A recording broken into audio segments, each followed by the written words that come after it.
Right. And in many ways too, I think it's so disturbing because then it's like what's happening, I guess looking ahead to those people's kids. So you're a guy who's 40, you just got married to someone who's, I don't know, let's say 34 or something. Let's say they have a kid right away or something. And then that child, I mean, are they kind of raised by two parents who are working all the time? Do they spend time with them? I don't know. But also maybe sometimes older parents, they just kind of aren't as strict with them. There are all kinds of things that would happen. But I guess, what do you think the next generation would be like being influenced by this type of parenting model that is really different from parents who say, you know, we're going to go play together in the park? Like now their dads are much older in life. They're in their 60s when their kid is graduating from high school. What do you think that might be like? Well, if we look at the kid who's maybe born today, they are less likely than ever to have two parents who are raising them, which we know is the most stable, most nurturing environment for a kid to have. It's not always possible, sometimes beyond people's control, but I mean, overall, yes, people are more likely to have a kid outside of wedlock. They're more likely to be raised by a single parent, and they are more likely to spend a lot of time online. They're more likely to have parents who are maybe like not just one generation but perhaps even two generations older than them. And I think that that bigger and bigger generational gap, obviously it's not going to be like a death sentence for a healthy parent child relationship, but I think the bigger the age gap is, the less likely there is to maybe be that understanding of what your kid is going through.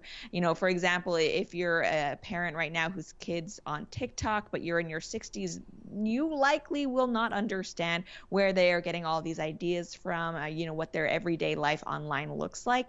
And I think any barrier between that parent child relationship, that's not going to be a good thing. And kids now are also way less likely to have siblings, which I think is just on a personal level, you learn so much from having a sibling as well.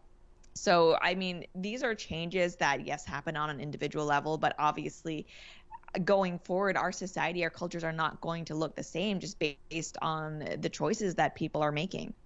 Right. And my last question for you is a little bit different, but it's kind of just what do you think as far as being an online mogul, someone who's active on social media, who knows about the internet? What's your advice to parents maybe seeing their kids doing things on the internet? I mean, not bad things necessarily, but just in terms of, they don't really know, like you said, the content that their kids are consuming. They're not really up to date on TikTok or all those things.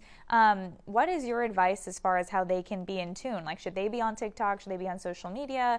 Should they be like kind of part of this experience, or what do you recommend? I recommend, as long as you can keep your kids away from a smartphone, absolutely do it. I know that just for safety issues, a lot of parents do want their kids to have a phone so they could be reachable. Completely understand that. But the internet is a dark place. And I say that as someone who is habitually on the internet.